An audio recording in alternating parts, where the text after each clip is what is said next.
આજના ગુજરાત જોડો અભિયાન અંતર્ગતની જનસભામાં ડભોઈના પણસોલી ખાતે અહીં મંચસ્થ ઉપસ્થિત મારા સાથી મિત્ર, વિદ્યાર્થીઓના નેતા અને યુવા નેતા એવા યુવરાજસિંહ જાડેજા, સાથે છોટાઉદેપુર લોકસભાના પ્રભારી એવા મુકેશભાઈ બારિયા, સાથે વડોદરા જિલ્લા આમ આદમી પાર્ટીના પ્રમુખ એવા હિરેનસિંહ સિંધા, સાથે છોટાઉદેપુર જિલ્લાના પ્રમુખ એવા રાધિકાબેન રાઠવા, સાથે મંચસ્થ ઉપસ્થિત તમામ આગેવાનો, વડીલો, યુવાનો, આજના કાર્યક્રમની આયોજન કરનારા મારા સાથી મિત્ર એવા મહેશભાઈ તડવી, બાલુભાઈ તડવી, પંકજભાઈ વસાવા, સુરેશભાઈ વસાવા અને મંચસ્થ ઉપસ્થિત તમામ આગેવાનો, સામે બેઠેલા તમામ વડીલો, યુવાનો, માતા બહેનો, સૌને મારા લાખ લાખ જોહાર કરું છું, સૌને મારા વંદન કરું છું. સાથીઓ, આજનો દિવસ એટલા માટે મહત્વનો છે કે આજે બંધારણ સભાના આપણા આદિવાસી સભ્ય, જેમને ક્રાંતિકારી જયપાલસિંહ મુંડા કહેવામાં આવે છે, જયપાલસિંહ મુંડાનો 123મી જન્મ જયંતિ છે. સાથે સાથે સાવિત્રીબાઈ ફૂલે, જેમણે સમાજ સુધારક તરીકે મહિલા અધિકારોની વાત કરી, મહિલાઓની શિક્ષણની વાત કરી, એમની પણ આજે જન્મ જયંતિ છે. ત્યારે મંચસ્થ ઉપસ્થિત અહીંયા તમામ આગેવાનો વતી આ એમની જયંતિને લાખ લાખ આપણે જોહાર વંદન કરીએ છીએ. આગળના વક્તાઓએ તમામ વાતો કરી છે, ત્યારે હું વધારે સમય નથી લેવાનો. 5-7 મુદ્દાઓ છે, 5-10 મિનિટ બોલીને તમારી સાથે અહીંથી વિદાય લેવાનો છું. ત્યારે આગળના વક્તાઓએ કીધું કે અહીંયા તો ખૂબ મોટા કૌભાંડો થાય છે, ભ્રષ્ટાચારો થાય છે. ત્યારે સાથીઓ, 30 વર્ષ સુધી આ ભારતીય જનતા પાર્ટીને લાવવાવાળા કોણ? લાવવાવાળા કોણ? ભાજપને અત્યાર સુધી મત આપવાવાળા કોણ? આપણે 5 વર્ષ સુધી પીવાના પાણીની રજૂઆતો કરવા જઈએ છીએ, રસ્તા નથી સારા એની રજૂઆતો કરવા જઈએ છીએ, આંગણવાડી નથી એની રજૂઆતો કરવા જઈએ, શિક્ષક મૂકી આપો એની આંદોલન કરવા જઈએ, યુવાનોને રોજગારી મળે એના આંદોલન કરવા જઈએ. અને જ્યારે ચૂંટણી આવે, અહીંયા આપણા વિસ્તારમાં એક જમણવાર રાખી દે, દાળ ભાત શાક ને પૂરી ખવડાવી દે, એટલે આપણા લોકો જઈને કમળનું બટન દબાવી આવે. બધી તકલીફો ભૂલી જાય, બધી સમસ્યાઓ ભૂલી જાય, બસ એક દિવસ જમણવારમાં જઈને જમી લેવાનું. કોઈ હારા નેતા આવે ને હારું ભાષણ કરી દે, વાયદા કરી દે, એટલે આપણા જ લોકો જઈને બટનો દબાવી આવે. સાચી વાત છે કે ખોટી વાત છે? બધાએ કર્યું છે ને આવું? હવે ખબર પડી ને શું થાય તે? પડી ને ખબર શું થાય તે? પડી ગઈ ને? હવે દબાવશો? પાછળ વાળા બોલતા નથી ભાઈ, દબાવવાના તો હા કહી દો. હજુ લાવવાના? તમે જોઈ લો, નર્મદા પરિયોજનાની ડેમ બન્યો, આપણા લોકોને ત્યાંથી વિસ્થાપિત કરવામાં આવ્યા. આ સરકારે આપણા લોકોને એવું કીધું કે જે પણ લોકોના ગામો અહીંયાથી વિસ્થાપિત થાય છે એ લોકોને જમીન સામે અમે જમીન આપીશું. એક પરિવારમાંથી એક વ્યક્તિને સરદાર સરોવર નિગમમાં કાયમી રોજગારી આપીશું. સિંચાઈનું પાણી એમને ખેતરમાં મફત આપીશું. એમને ખેતીવાડીની વીજળી મફત આપીશું. એમના ગામમાં મંદિર બનાવી આપીશું. એમના ગામમાં એક બાગ બનાવી આપીશું. એમના ગામમાં એક દવાખાનું બનાવી આપીશું. એમના ગામમાં છોકરાઓને રમવા માટે એક મેદાન બનાવી આપીશું. અને આજ દિન સુધી એ લોકોએ આપણને આપ્યું. આજે આપણા કોઈ વ્યક્તિ ગામમાં મરણ પામે છે, એ વ્યક્તિને અગ્નિ સંસ્કાર કરવા માટે પણ સ્મશાન સુદ્ધા લોકોએ આપણને આપ્યા નથી. સાચી વાત છે કે ખોટી વાત છે? સ્મશાન માટે આજે ઝઘડા થાય છે, એમને દફન વિધિ કરવા માટે જગ્યા માટે ઝઘડા થાય છે. તો હજુ ભાજપને લાવવા માંગો છો? હજુ ભાજપને લાવવા માંગો છો? એટલે જ અમે તમારી સાથીઓ, આજનો દિવસ એટલા માટે મહત્વનો છે કે આજે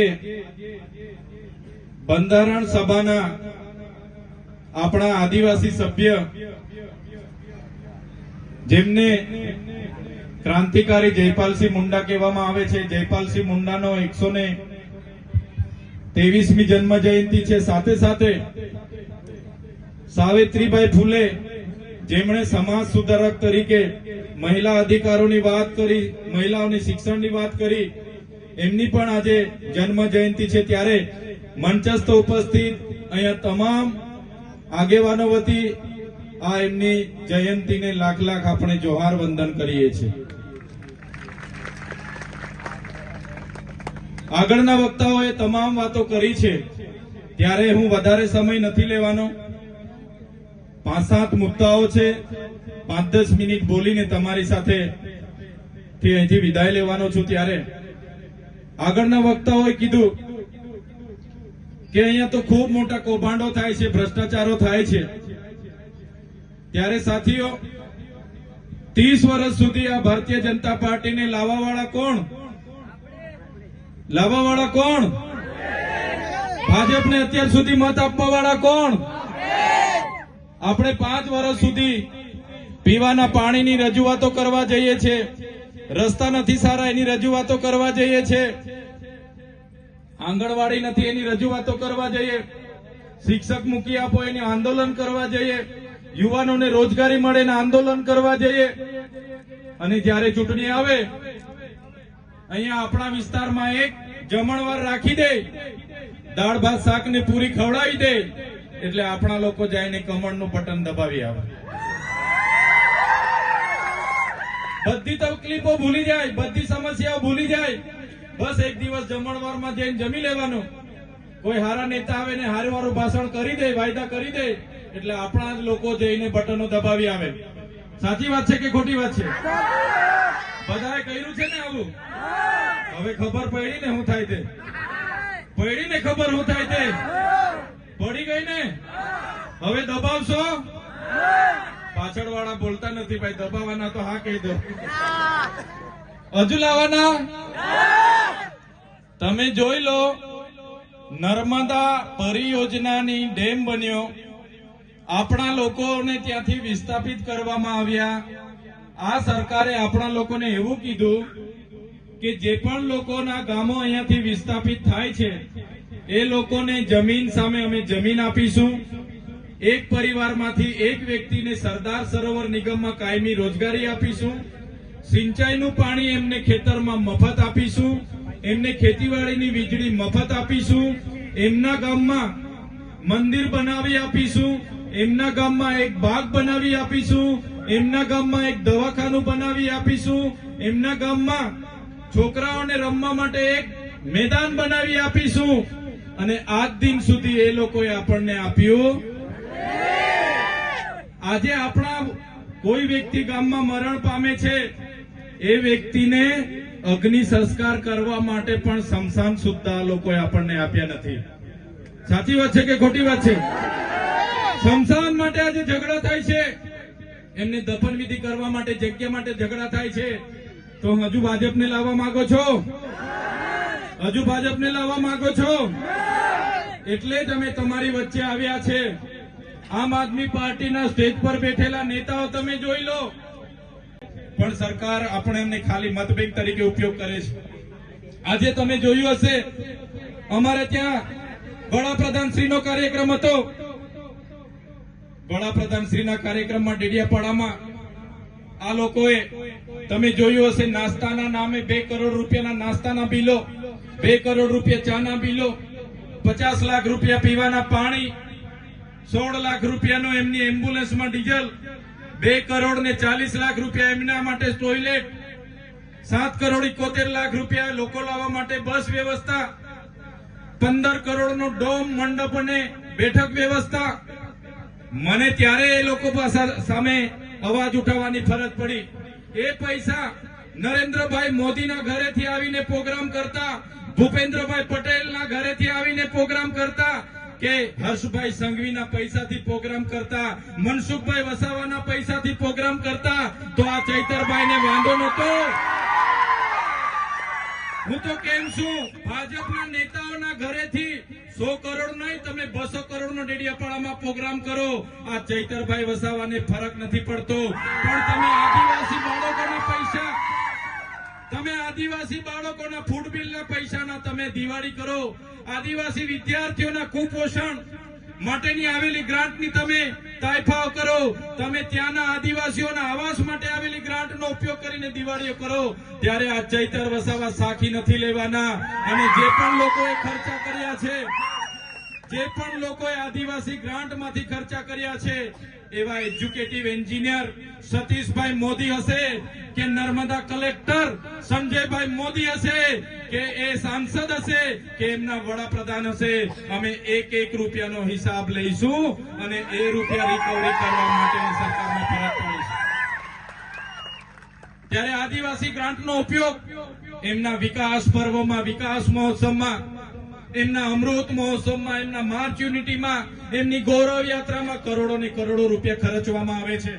આજે આદિવાસી વિસ્તારોમાં આંગણવાડીઓ નથી, શાળાઓમાં ઓરડા નથી, બાળકો ઝાડ નીચે ભણે છે. આદિવાસી વિસ્તારોમાં કુપોષણથી બાળકો પીડાય છે, એમને બહાર લાવવા માટે એમના પાસે ગ્રાન્ટ નથી. આદિવાસી વિસ્તારોમાં જે ફૂડ બિલ આશ્રમ શાળાના વિદ્યાર્થીઓ માટે મૂકવામાં આવે છે, ફૂડ બિલ આંગણવાડીના વિદ્યાર્થીઓ માટે મૂકવામાં આવે છે, એમના માટે સરકાર 4-4, 5-5 મહિના સુધી એ બિલ મંજૂર નથી કરતી. એમના માટે એમની પાસે ગ્રાન્ટ નથી. અને એમના મોદી સાહેબના કાર્યક્રમો કરવા માટે, એમના મંત્રીઓના કાર્યક્રમો કરવા માટે, એમના સીએમના કાર્યક્રમો કરવા માટે આદિવાસી બજેટનો ઉપયોગ કરવામાં આવે છે. ત્યારે આદિવાસી બજેટ અમે 1 પણ રૂપિયો કોઈને વાપરવા દેવાના નથી. સાથીઓ, આપણે જાગવું પડશે. એ ચાહે કોઈ પણ નેતા હોય, અમારા જેવા ધારાસભ્ય હોય કે સાંસદ હોય, તલાટીથી લઈને કલેક્ટર સુધીના અધિકારીઓ હોય, કોન્સ્ટેબલ થી લઈને પીઆઈ પીએસઆઈ થી લઈને આઈજી ડીઆઈજી સુધીના અધિકારીઓ હોય, બધાનો પગાર જનતાના ટેક્સમાંથી આવે છે. બધાનો પગાર જનતાના ટેક્સમાંથી આવે છે. અમારા જેવા બધા અધિકારીઓનો પગાર પણ તમે ચૂકવો છો, અમે તમારા સેવક છે. અને તલાટીથી લઈને કલેક્ટર સુધી, કોન્સ્ટેબલથી લઈને એસપી આઈજી સુધીનો પગાર પણ તમે ચૂકવો છો. એ લોકો પણ તમારા નોકર છે. એ વાત તમારા મગજમાં તમારે ઠસાવી લેવી પડશે.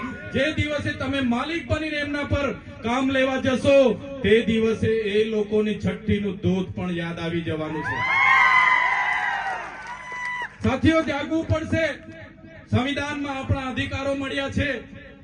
અનુસૂચિ 5 પૈસા એકની વાત કરું, આજ દિન સુધી પૈસા એકનો અમલવારી નથી થઈ. પૈસા એકમાં જોગવાઈ છે લોકસભાના વિધાનસભા સબસે ઊંચી ગામ સભા, અને એ ગામ સભાના પાવરો આજ દિન સુધી આ ભારતીય જનતા પાર્ટીની સરકારે આપણા વિસ્તારમાં લાગુ નથી કર્યા. તો આ વિસ્તારમાં જીઆઈડીસી ના નામે, જીએમડીસી ના નામે, કોરિડોરના નામે, નેશનલ હાઈવેના નામે બારોબાર આપણી જમીનો સંપાદન કરે છે.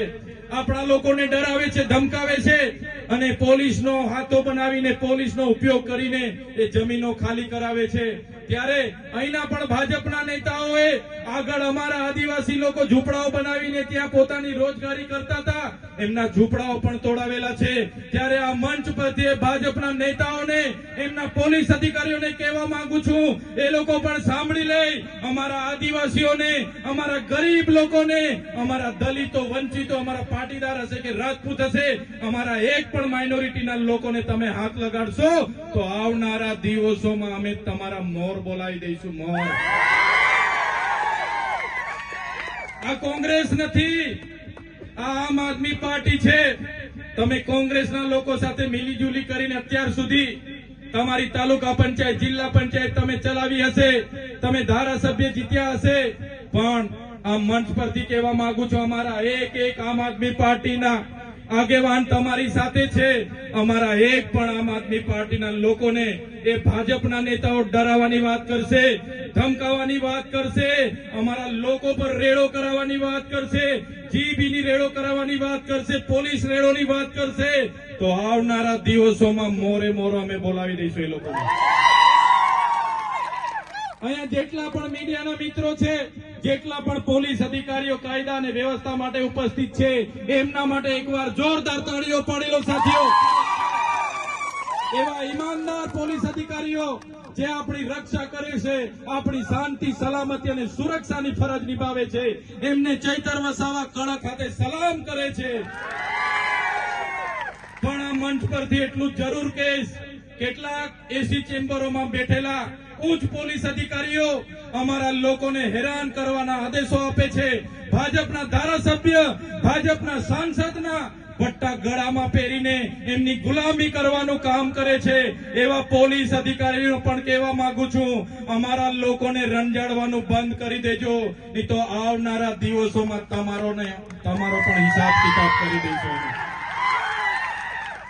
2027માં આવનારી તાલુકા પંચાયત, જિલ્લા પંચાયત અને 2027માં પૂરા ગુજરાતમાં આમ આદમી પાર્ટીની સરકાર બનવાની છે. ત્યારે ઉચ્ચ પોલીસ અધિકારીઓ અમારા નાના પોલીસ અધિકારીઓને અમારા લોકો સાથે ઘર્ષણ કરવા માટે મોકલી આપે છે. એવા પોલીસ અધિકારીઓનો પણ હિસાબ કિતાબ થશે અને જરૂર જણાશે એમને જેલની હવા પણ અમે ખવડાવીશું. સાથીઓ, અમારા કેટલાક લોકોને આ વિસ્તારમાં જંગલ ખાતાના અધિકારીઓ પણ હેરાન પરેશાન કરવાનું કામ કરે છે. ત્યારે આ મંચ પરથી જંગલ ખાતાના લોકોને પણ કહેવા માંગુ છું, કાન ખોલીને સાંભળી લો. તમારું જંગલ ખાતું તો 1927માં આવ્યું છે. અમારો આદિવાસી સમાજ હોય, અમારો રાજપૂતાના સમાજ હોય, અમારો માઇનોરિટી સમાજ હોય, અમારો દલિત સમાજ હોય, પીછડા સમાજ હોય, આદિ અનાદિ કાળથી અહીંયા વસેલો છે. તમારા જંગલ ખાતા અને તમારી સરકાર તો હમણાં આવી છે. અમારા લોકોને હેરાન પરેશાન કરવાનું ભૂલી જજો. જે દિવસે અમે રોડ પર ઉતરીશું ને, તે દિવસે તમારું જંગલ ખાતું પણ અહીંયા નજરે નથી પડવાનું. કેટલાક પોલીસ અધિકારીઓ અહીંયા ચૈતર વસાવાની સભા હતી એટલે આપણા આગેવાનોને ડરાવવા માટે ઘરે દારૂની રેડ પડાવે, કે તમે દારૂ વેચો છો, તમે આંકડા જુગાર રમાવો છો, તમે સટ્ટા બેટિંગ રમાવો છો, એમ કરીને ડરાવે, ધમકાવે. કેમ સભા રાખી, શું જરૂર પડી, અમને જણાવો. એવી ખોટી જીબી વાળાને રેડ પડાવી. એ ભાજપના નેતાઓના લીધે અમારા લોકોને દબાવવાનું કામ કરે. પણ એવા પોલીસ અધિકારીઓને પણ કહેવા માંગીએ છીએ, અમને પણ ખબર છે કોણ ક્યાંથી હપ્તા લાવે છે, કોણ ક્યાં ધંધા કરાવે છે. અહીંયા રાધા કોમ્પ્લેક્સ છે, એની પાછળ એની પાછળ ભાતી દાદાનું મંદિર છે, ત્યાં હાટડી ચાલે છે, દારૂની હાટડી. અહીંયા જૂનું બસ સ્ટેન્ડ છે, જૂનું બસ સ્ટેન્ડ ની પાછળ પણ દારૂની હાટડી ચાલે છે. અહીંયા કૃષ્ણા ટોકીજ છે, કૃષ્ણા ટોકીજ ની આજુબાજુમાં પણ દારૂની હાટડીઓ ચાલે છે. અહીંયા નાદોદી ભાગોળ છે, નર્મદા વસાહતની બાજુમાં, ત્યાં પણ દારૂની હાટડી ચાલે છે. જો પોલીસ આવું નકલી દારૂની હાટડીઓ, અહીંયા વેચાતા ડ્રગ્સ ને બંધ નહીં કરશે તો આવનારા દિવસોમાં અમારા જિલ્લા પ્રમુખ, અમારા તાલુકા પ્રમુખ, અમારા છાયાબેન પાઠકની આગેવાનીમાં ચૈતર વસાવા ત્યાં રેડ કરવાના છે. એ લોકોને પણ અમે ખુલ્લા પાડી દઈશું.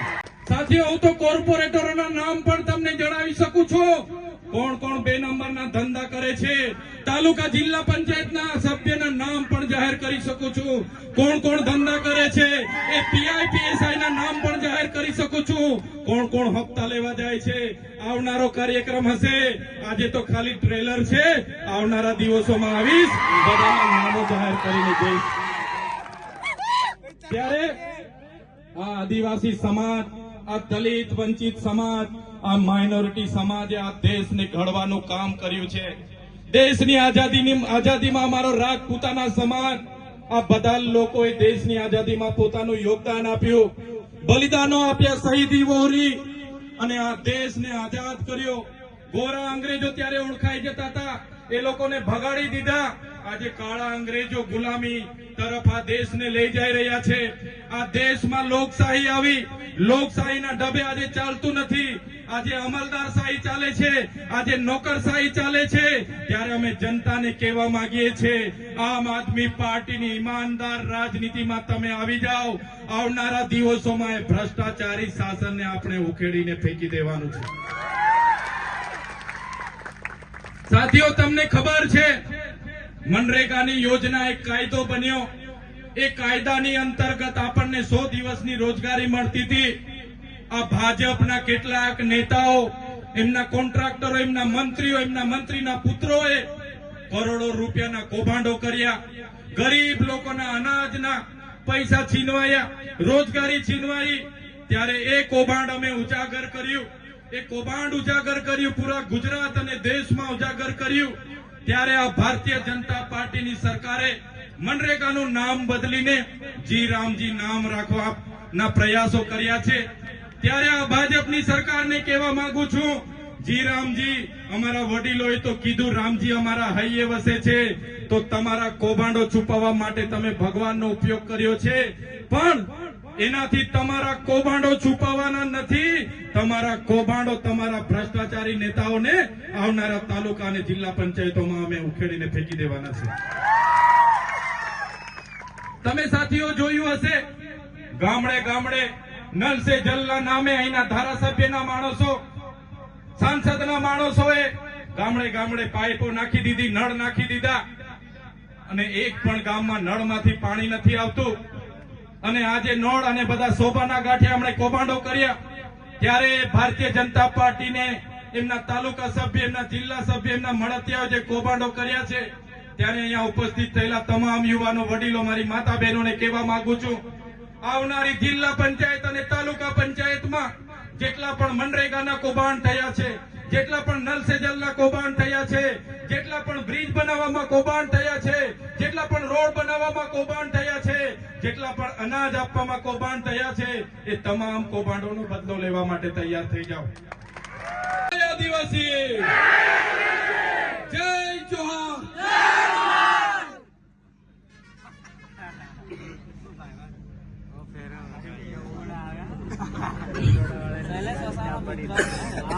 ત્યારે સાથીઓ,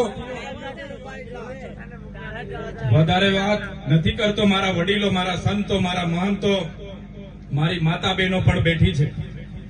જ્યારે પણ સરકારની નીતિઓ સામે હું સવાલ ઉઠાવું, એ ચાહે ભ્રષ્ટાચાર હોય, એમની નકલી કચેરીઓ હોય, એમના નકલી અધિકારીઓ હોય, એમની પોલીસ હોય, એમના કલેક્ટર હોય, એમના નેતાઓ હોય, ત્યારે આ ભાજપની સરકારને ગમતું નથી. આ ભાજપની સરકારે મારા જેવા સીધા સાદા માણસ પર 1 નહીં, 2 નહીં, 3 નહીં, 19 એફઆઈઆરો કરી છે. હું તો સામાન્ય પરિવારમાંથી આવું છું. વિસ્તરણ અધિકારી, ખેતીવાડી અધિકારી હતો. એમાં મેં જોયું કે મોટા મોટા નેતાઓ મારા કરતા ઓછું ભણેલા છે અને અમને આદેશો કરે, અને આદિવાસી ગ્રાન્ટ એ લોકો વાપરી ખાય. એટલે મેં રાજીનામું આપીને જાહેર જીવનમાં આવ્યો, અને 19 જેવી મારા પર ખોટી એફઆઈઆરો થઈ છે. મને 7 વાર જેલમાં લઈ જવામાં આવ્યો છે. હમણાં રજૂ કરવામાં ન આવ્યો. મને રાજપીપળાની સેશન કોર્ટમાં રજૂ કરવામાં આવ્યો. મારા વકીલોને અંદર પ્રવેશ આપવામાં ન આવ્યા. મને ત્યાં રાજપીપળા જેલમાં રાખવામાં ન આવ્યા, આપણી વડોદરાની જેલમાં રાખ્યા. વિચાર કરો, એક ધારાસભ્ય તરીકે મારા અધિકારોની વાત કરું, મારા પ્રજાની જનતાનો અવાજ બનું, વિધાનસભામાં એમના અધિકારો માટે લડું, એમને સિંચાઈનું પાણી મળે એના માટે લડું, આપણા બાળકોને સારું શિક્ષણ મળે એના માટે લડું, ભણેલા ગણેલા યુવાનોને રોજગારી મળે એના માટે લડું. એટલે આ સરકારને ગમે નહીં. મને 1 દિવસ નહીં, 1 અઠવાડિયું નહીં, 1 મહિનો નહીં, 80 થી પણ વધારે દિવસ આ વડોદરાની સેન્ટ્રલ જેલમાં રાખવામાં આવ્યો. વડોદરાની સેન્ટ્રલ જેલ સયાજીરાવ ગાયકવાડે બનાવેલી જેલ, અંગ્રેજો વખતે કેદીઓને રાખવા વાળી જેલ, એક નાની કોટડીમાં મને રાખવામાં આવ્યો. ત્યાં પણ એમના અધિકારીઓ દ્વારા મને ડરાવવામાં આવ્યો, ધમકાવવામાં આવ્યો, કહેવામાં આવ્યો કે કેમ તમે સરકાર સામે બોલો છો, કેમ તમે ગરીબ લોકોનો અવાજ બનો છો, કેમ આદિવાસીઓનો અવાજ બનો છો, તમે કેમ ભૂપેન્દ્રભાઈ પટેલ સામે બોલો, કેમ વિધાનસભામાં બોલો. તમે બોલવાનું બંધ કરશો તો તમને જેલમાંથી છોડવામાં આવશે, નહીં તો તમને 2-3 વર્ષ રાખવા પડશે. ત્યારે પણ આ તમારા દીકરા, તમારા ભાઈ ચૈતર વસાવાએ એ ભાજપના નેતાઓને, એ પોલીસ અધિકારીને કીધું હતું કે તમારે જેટલી જેલો કરાવવાની હોય કરી લેજો. આ ચૈતર વસાવા ગુજરાતની જનતા માટે છેલ્લા શ્વાસ સુધી લડશે.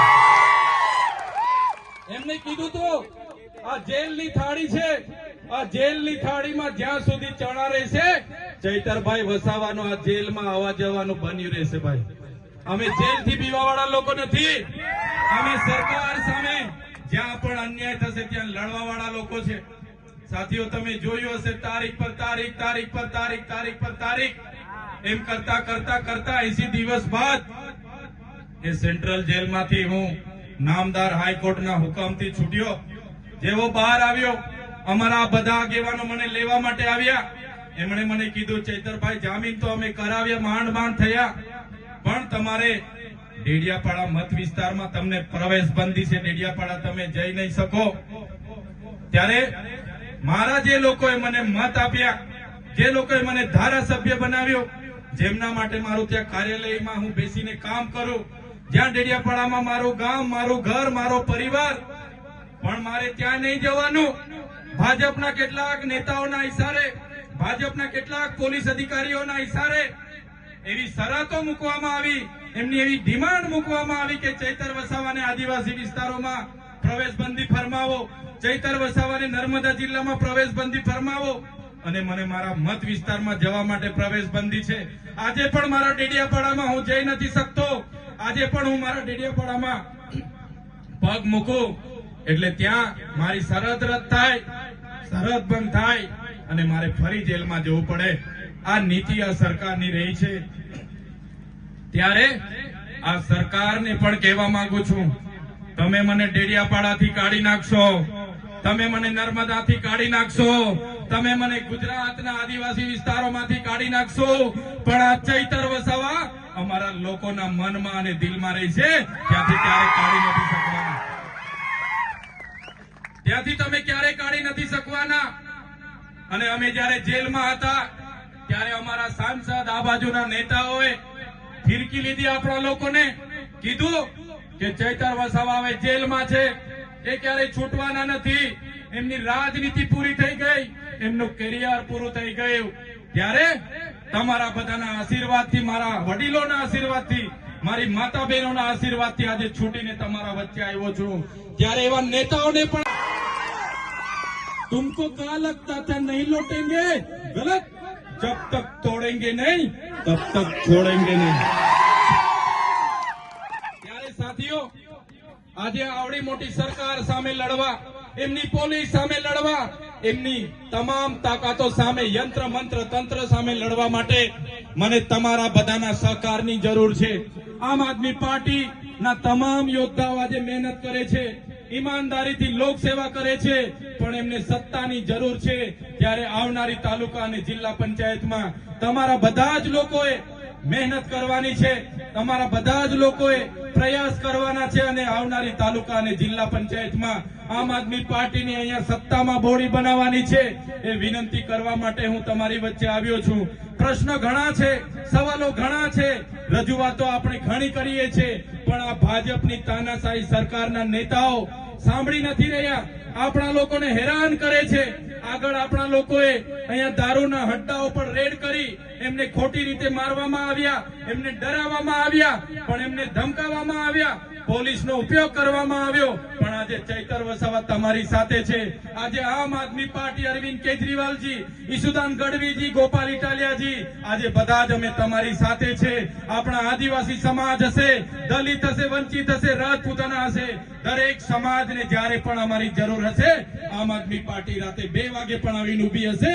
બસ તમારા સહકારની અપેક્ષા અમે રાખીએ છીએ, અને એ સહકાર તમારે અમને આપતા રહેજો. એ સહકાર અમને આપતા રહેજો, તમારા આશીર્વાદ અમને આપતા રહેજો.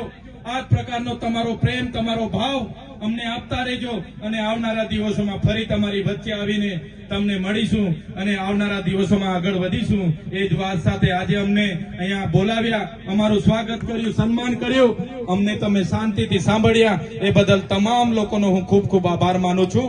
ધન્યવાદ. બધાનો ખૂબ ખૂબ આભાર. ધન્યવાદ. જય ભારત. આજે ડભોઈ વિધાનસભાના પણસલી ગામ ખાતે ગુજરાત જોડો જનસભા મળી, અને આ જનસભામાં 1500થી પણ વધારે કોંગ્રેસ અને ભાજપના આગેવાનો, કાર્યકર્તાઓ આમ આદમી પાર્ટીમાં આજે જોડાઈ રહ્યા છે. ત્યારે આજે ગુજરાતમાં 30 વર્ષથી ભારતીય જનતા પાર્ટીની સરકાર છે.